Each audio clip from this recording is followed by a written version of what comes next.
असं आहे की सरकारकडे यापूर्वी आम्ही सगळी निवेदनं दिलेली आहेत, आमची बाजू संपूर्ण सांगितलेली आहे, परंतु सरकार यावर अद्याप निर्णय घेत नाही.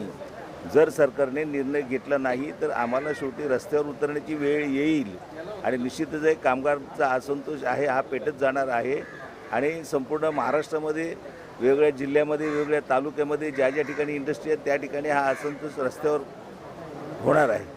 हे सरकारने लक्षात ठेवावं आणि सरकारने ताबडतोबने याच्यामध्ये निर्णय घेऊन हे जे काय संहिता आहेत, त्याचे रूल्स आहेत, नियम आहेत, हे सगळे मागे घ्यावेत. हेच या ठिकाणी सांगण्यासाठी आम्ही आलेलो आहोत. अशा पद्धतीने सर्व कामगारांचा पाठिंबा असायला हवा होता. पावसाचं प्रमाण गेले 2 दिवस जास्त आहे, परंतु आम्ही पूर्वनियोजित आमचं 3 तारखेचं इथे या ठिकाणी आझाद मैदानावर निदर्शनं करायची असं ठरलेलं आहे, धरणं करायची. म्हणून आज पाऊस असल्यामुळं काही गाड्या लेट आहेत, काही लोक येतात पण अजून काही चहा पिण्यासाठी किंवा वॉशरूमला वगैरे जात आहेत. हे निश्चित आहे की मोठ्या संख्येने लोकांचा विरोध आहे, फक्त ते प्रत्यक्ष पावसामुळे बऱ्याच ठिकाणून लोक येऊ शकले नाही आहेत. नाही तर प्रचंड संख्या या ठिकाणी झाली असती आणि सरकारला निश्चित जाग येईल अशीच संख्या आमच्याजवळ आहे. मागच्या वेळी पण आपण आंदोलन केलं होतं, रात्रभर आपण वाट बघितली, आपल्याला आश्वासन देण्यात आलेलं. आज आपल्याला काय वाटतंय की हो, त्या आंदोलनाचा परिणाम असा झाला की सरकारने एक 17 नंबर गिरणी कामगारांच्या बाबतीत 17 नंबर कॉलम होता की त्याच्यामध्ये असं होतं की कंपल्सरी कर्जतला राहायला जा तुम्हाला मुंबईमध्ये जागाच नाही असं. परंतु आत्ता सरकारने त्याच्यावर फेरविचार केलेला आहे. कर्जतचा जो 17 नंबर कॉलम रद्द केलेला आहे आणि मुंबईमध्ये जागा देण्याच्या बाबतीत त्यांनी विचार केलेला आहे. हे आम्ही तशा पद्धतीने निवेदन दिलं आहे की तुम्ही जी त्रिपक्ष समिती असते, त्रिपक्ष परिषद जी आहे, या पद्धतीने कामगारांच्या नेत्यांबरोबर चर्चा करायला पाहिजे सरकारने.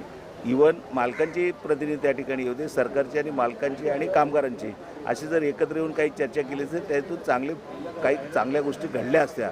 परंतु सरकारने त्याचा बिलकुल विचार केला नाही. केवळ मेजॉरिटीच्या बहुमताच्या जोरावर ते संपूर्ण कामगारांचे हक्क हिरावून घेण्याचं काम करत आहेत आणि केवळ भांडवलदारांना मदत करत आहेत. त्याच्यामुळं त्यांनी अशा पद्धतीची भूमिका जर घेतली तर निश्चित महाराष्ट्र शांत राहील.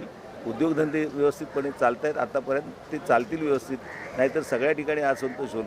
जर अशा पद्धतीचे कायदे जर लादलेच गेले तर हे सरकार मला वाटत नाही सत्तेवर राहीलच. संसदेमध्ये विरोधी पक्षांना बरोबर घेऊन चर्चा न करता 2019 आणि 2020मध्ये कोविडच्या काळामध्ये डॉक्टर बाबासाहेब आंबेडकरांनी केलेले 29 कामगार कायदे या मोदी सरकारने रद्द केले आणि नवीन 4 श्रमसंहिता मंजूर केल्या. ह्या 4 श्रमसंहिता ह्या कामगारांच्या विरोधात आहेत आणि फक्त कॉर्पोरेट कंपन्यांच्या नफे वाढवणार आहेत. युनियन करणं अशक्य होणार आहे, युनियन चालवणं अशक्य होणार आहे. कायम नोकरी नावाची संकल्पना संपुष्टात येते. फिक्स टर्म नावाची प्रकार आणलेला आहे, 1-2 वर्षासाठी नोकरी त्याच्यामध्ये राहणार आहे. कंत्राटी पद्धतीला सगळीकडे मुभा देण्यात आलेली आहे, सगळीकडे कंत्राटीकरण करता येईल अशी परिस्थिती आहे. किमान वेतन काय असावं त्याच्याबद्दलचा सुप्रीम कोर्टाचे निकाल आणि 15व्या लेबर कॉन्फरन्सच्या शिफारसी याचा कुठेही समावेश या नवीन कायद्यामध्ये केलेला नाही आहे. या कायद्यामध्ये असंघटित कामगार जे महाराष्ट्रामध्ये 4 कोटीपेक्षा जास्त आहेत, देशामध्ये 35 कोटी आहेत, त्या असंघटित कामगारांसाठी कुठली योजना नाही आहे, कुठली सामाजिक सुरक्षा नाही आहे. हे संबंध कायदे हे कामगारांना गुलाम करणारे असे कायदे केलेले आहेत आणि फक्त मालक वर्गाचं हित त्याच्यामध्ये बघितलेलं आहे आणि म्हणून सर्व कामगार संघटनांचा ह्या कायद्यांना विरोध आहे. आमची मागणी आहे की हे कायदे राबवू नका, लागू करू नका, कामगार संघटनांशी चर्चा करा आणि योग्य असे कामगार हिताचं संरक्षण करतील असे कायदे करा.